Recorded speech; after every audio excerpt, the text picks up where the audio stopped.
BA second year का model test paper है। देखो बस ये का यही पैटर्न आएगा, है ना। ये का यही आपके एग्जाम में पैटर्न आएगा। देखो, निम्नलिखित अवतरणों की सप्रसंग व्याख्या कीजिए। कहे, महाराज का हुक्म सिर आंखों पर, मैं हाजिर हूँ। घड़ी बन सकती है, घड़ी बंद भी हो सकती है, घड़ी बनाने वाला अंधा भी हो सकता है, मर भी सकता है, लेकिन यह बहुत बड़ी बात नहीं है। जेकब चला गया ताकि घड़ी का भेद जिंदा रह सके, और यही सबसे बड़ी बात है।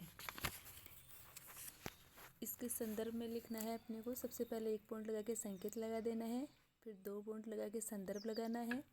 संदर्भ लिखना है प्रस्तुत अवतरण हिंदी साहित्य के जनवादी चेतना के लेखक भीष्म साहनी द्वारा लिखित हानुस नाटक से उद्धृत है।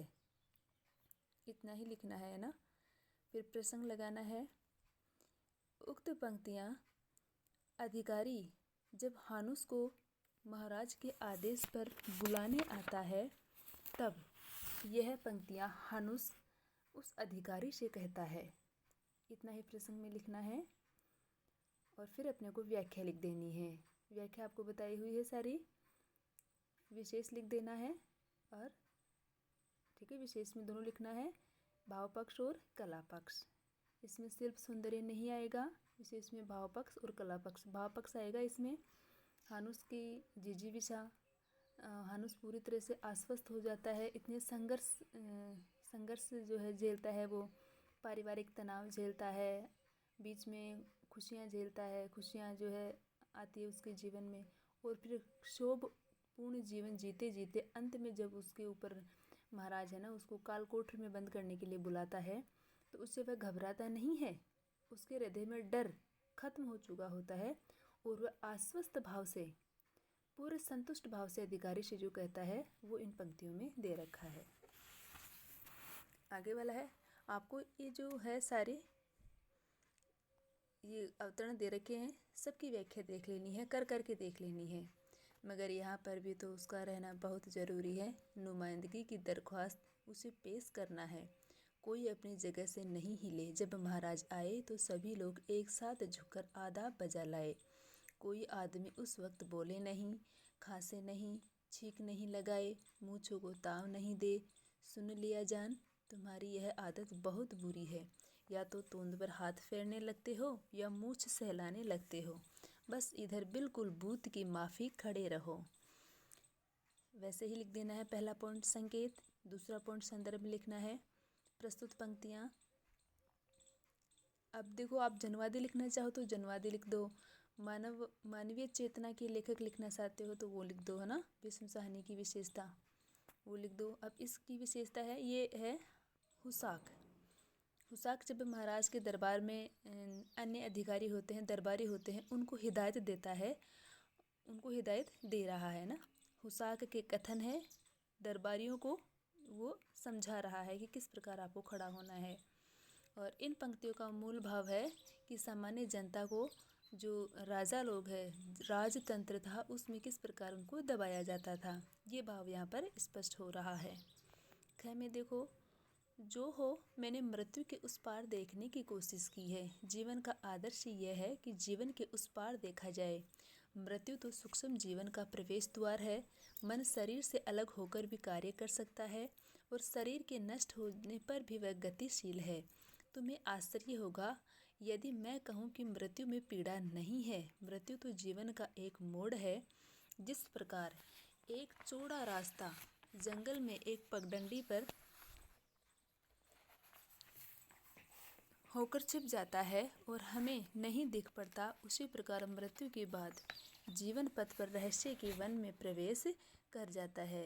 ये कथन शेखर एक जीवनी ये कथन अपनी वो उत्सर्ग एकांकी लिए गए हैं, जिसके लेखक उपेंद्र नाथ अस्क है। विनय को शेखर ये कथन कहता है।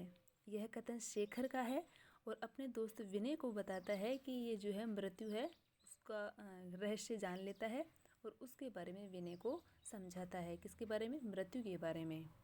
ठीक है। उत्सर्ग एकांकी से कथन लिया गया है। उत्सर्ग एकांकी के लेखक उपेंद्र नाथ अस्क है ना। हिंदी एकांकी विधा को नया मोड़ देने वाले उपेंद्र नाथ अस्क द्वारा लिखित उत्सर्ग एकांकी से उक्त गद्य लिया गया है। यह कथन शेखर का विनय के प्रति है। यह विनय को शेखर मृत्यु के बारे में समझाते हुए यह कथन है। ठीक है।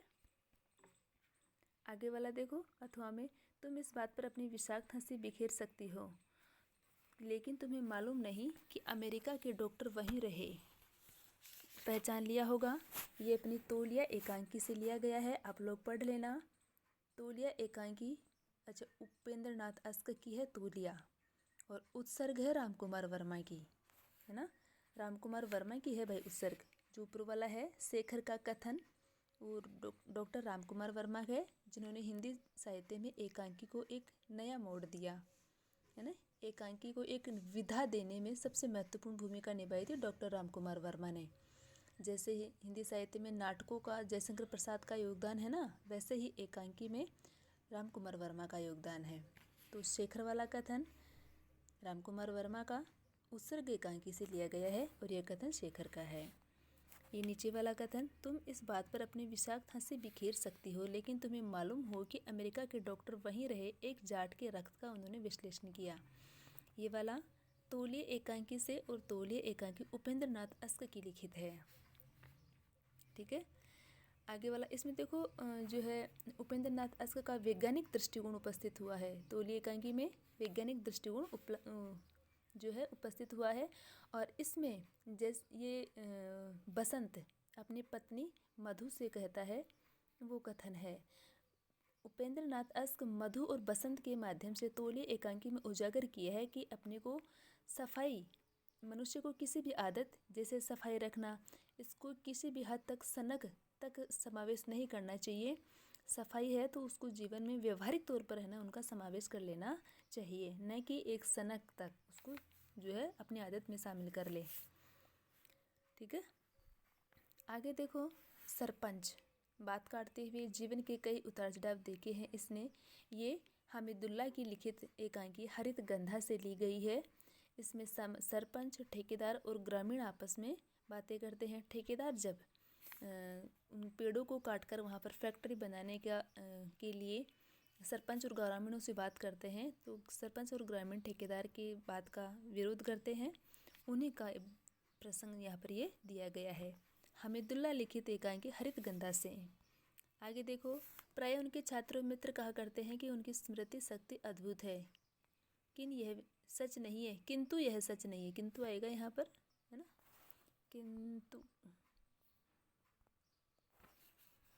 किंतु यह सच नहीं है। अद्भुत तो ये है, अपनी रेखा चित्र है डॉक्टर विष्णुकांत शास्त्री लिखित। ये है प्रोफेसर शशांक, प्राय उनके छात्र और मित्र रहा करते हैं। ये वाला गद्यांश ये है प्रोफेसर शशांक नामक रेखा चित्र से लिया गया है। इस रेखा चित्र के रचनाकार डॉक्टर विष्णुकांत शास्त्री है। ये प्रोफेसर का चरित्र चित्रण इसमें बताया गया है। यह परमपिता परमात्मा के नियमों का परिणाम है कि किस प्रकार किसको शरीर त्यागना होता है। मृत्यु के सकल उपक्रम निमित्त मात्र है। ये रामप्रसाद बिस्मिल्ला लिखित आत्मकथा से लिया गया है, और इसमें रामप्रसाद बिस्मिल्ला के फांसी से पहले जेल में जो विचार उत्पन्न होते हैं, वो यहाँ पर आध्यात्मिक विचार दिए गए हैं, जेल में फांसी से पहले। ठीक है। आगे देखो, इन पहाड़ों के पीछे न जाने क्या होगा। जब हम छोटे थे तो अपने घर के बरामदे में खड़े होकर अक्सर एक दूसरे से प्रश्न पूछा करते थे। उन दिनों छुट्टी लेकर समझ गए होंगे। निर्मल वर्मा लिखित चिड़ों पर चांदनी से लिया गया है, और इसमें जो पहाड़ों की प्राकृतिक सौंदर्य है वो इस एकांकी में दिया गया है। ये आपके जितने भी अवतरण है, ये गद्यांश है, उनमें अथवा दे रखा है ना, तो उसमें से दोनों में से एक ही करना है। मैंने सारी की व्याख्या इसलिए बता दी ताकि आप लोग जो है मान लो इसमें से कोई सा भी आ जाए, है ना, तो आप ना आगे परेशान ना हो। अथवा में से एक ही करना है। प्रश्न देखो, एकांकी के तत्वों के आधार पर तौलिए एकांकी की समीक्षा कीजिए। इसमें पहले एकांकी को परिभाषित करना है। एकांकी के तत्वों, जैसे मान लो एकांकी का तत्व है कथानक है, उद्देश्य है, पात्र है, चरित्र चित्रण है ना, उनके पॉइंट लगा के उसी में जैसे तौलिए एकांकी में बसंत है, मधु है ना, उनके कथन भी जोड़ देना है। ठीक है। और फिर समीक्षा एक दो विद्वानों का कथन भी आपको इसमें लिख देना है। हरित गंधा एकांकी का मूल संदेश अपने शब्दों में, हरित गंधा पर्यावरण संरक्षण से संबंधित एकांकी है और ग्रामीण लोगों का पेड़ों के प्रति जो है प्रेम इसमें दर्शाया गया है। एक वो जो अमृता वाला जो कहानी है ना, वो भी आप इस हरित गंधा एकांकी में ही ऐड कर सकते हो, वो कहानी है ना, बहुत अच्छा होगा इसमें। यात्रा व्रत की परिभाषित करते हुए चिड़ों पर चांदनी यात्रा वृतांत पर लेख लिखिए। यात्रा व्रत की परिभाषा आपको लिखवाई गई है, दो विद्वानों की परिभाषा लिख देनी है। और फिर चिड़ों पर चांदनी में क्या दे रखा है, स्विट्जरलैंड की वो राजस्थान में उसको याद आती है ना, वो सब आपको लिख देना है। अदम्य जीवन रिपोर्टाज के आधार पर स्पष्ट कीजिए कि मनुष्य की जिजीविका कभी पराजित नहीं होती। रांगीय राघव लिखित अदम्य जीवन रिपोर्टाज है और ये बंगाल के सिचिरगंज गांव की कथा पर आधारित है कि किस प्रकार लोग अकाल की वजह से उनको मृत्यु हो रही है, लेकिन फिर भी वह जीने के प्रति किस प्रकार इच्छुक है, वो अपने को अनेक उदाहरणों से इनको समझाना है ना, इसमें लिख देना है। 2 पर टिप्पणियाँ लिखनी है। हिंदी नाटक में भीष्म साहनी का योगदान और हिंदी एकांकी का विकास, रेखा चित्र पर लेख, हिंदी में आत्मकथा का विकास, ये सारे लिखने हैं। जो आपको अच्छा लगे 2 पर लिख देना। आज के लिए इतना ही।